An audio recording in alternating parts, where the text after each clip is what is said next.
Hello mga basyang! So it's me again, your Maguindanao Ilonggo International Teacher ng Myanmar, Basyang Bern. DepEd Teacher sa Pilipinas, TES7 Teacher sa Thailand, International Teacher sa Myanmar. So for today's video, since it's weekend, Saturday, so we've agreed and we plan to travel around Mandalay. And you know what mga basyang? Dito sa Myanmar, apakababa talaga ng cost of living, like super nakakamangha, super amazing.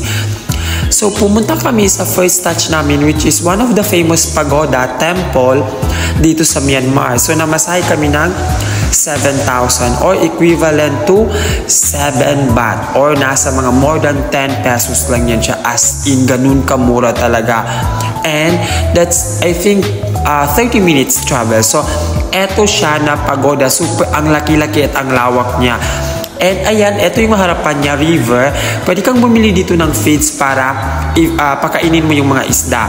So syempre, mamamasyal tayo, kailangan natin ng energy, as in energy. So kumain muna kami dito sa harap ng pagoda.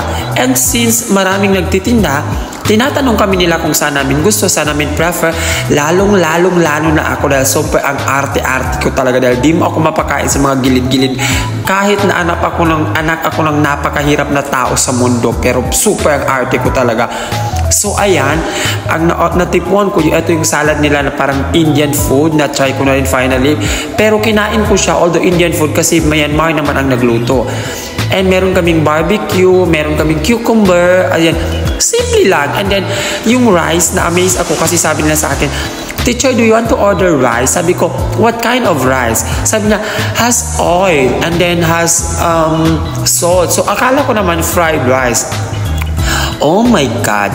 Yung rice pala na sinasabi nila, yung as in natural na kanin tapos nilagyan ng mantika, tapos asin.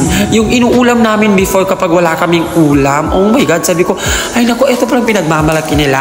And to be exact, dito sa Myanmar, lahat ng pagkain nila, meron talagang partner yan na mani. As in, may side dish na mani. So pagkatapos namin kumain, ayan, pumasok na kami dito.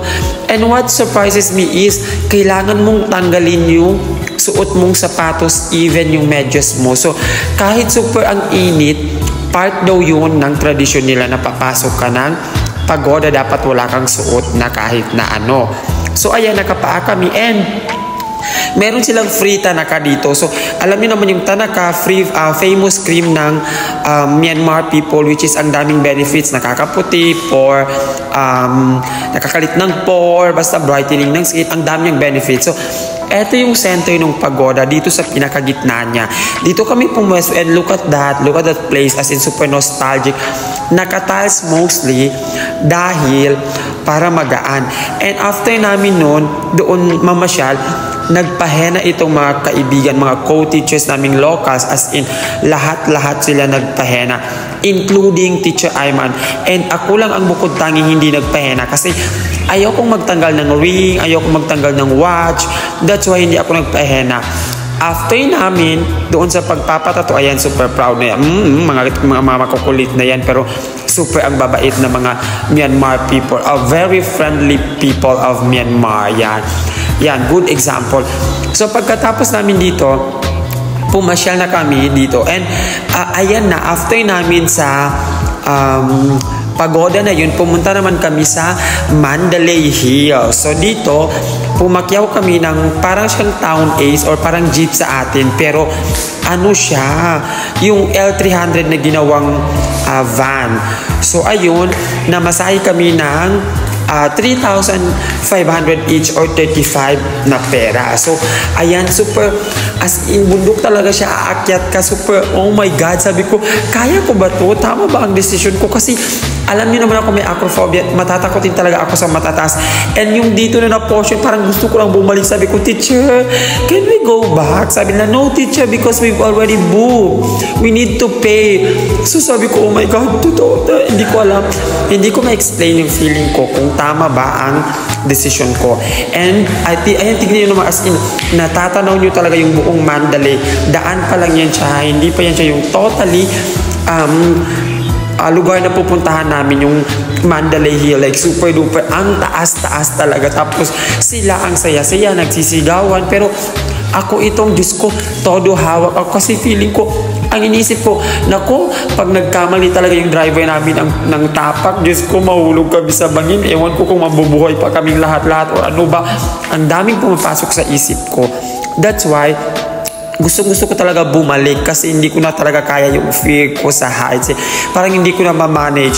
Pero, kino-comfort naman ako ng mga local teachers and finally, ayan, nung matanaw ko ito, nasabi ko, oh, it's very worth it. I made the right decision. Like, super ang ganda talaga ng lugar. As in, napakatagal na nito na build. Hindi ko alam kung ilang taon na ito, ilang dekada. Pero ang masasabi ko talaga, super ang ganda ng place. Buong Mandalay, makikita mo Mandalay region. And look at the art, the sculpture. Hindi ko alam kung ano na yung mga term dyan. Pero mga gold yan siya. O, tignan nyo. Ang ganda talaga ng place.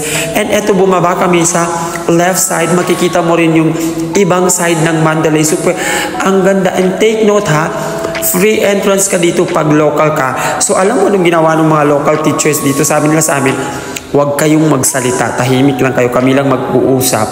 And then, hayaan lang kaming magsalita. Kaya naka-free entrance kami dahil kung nagsalita kami at na lamang foreigner kami, magbabayad kami ng $100 para sa entrance. So, etong dalawang snake na ito, hindi ko lang ma-explain pero part ito ng history ng Mandalay.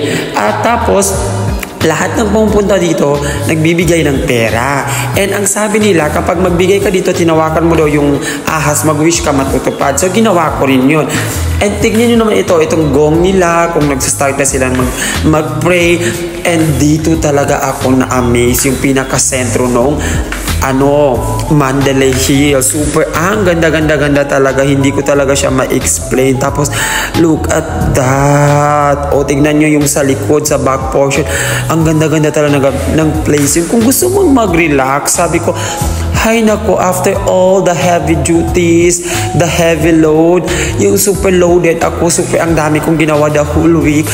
Parang napawi lahat nung napunta ako dito.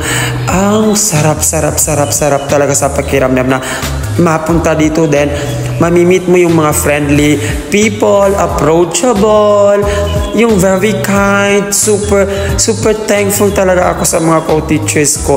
And look at that place, oh my God, kung ikaw ba naman yung andito, diba? Tapos meron kang iniisip, meron kang problema, or may pagod ka, mawawala talaga. And syempre, pagkatapos, umuwi na rin kami dahil napagod na rin kami. At yun lamang po, salamat sa panunood.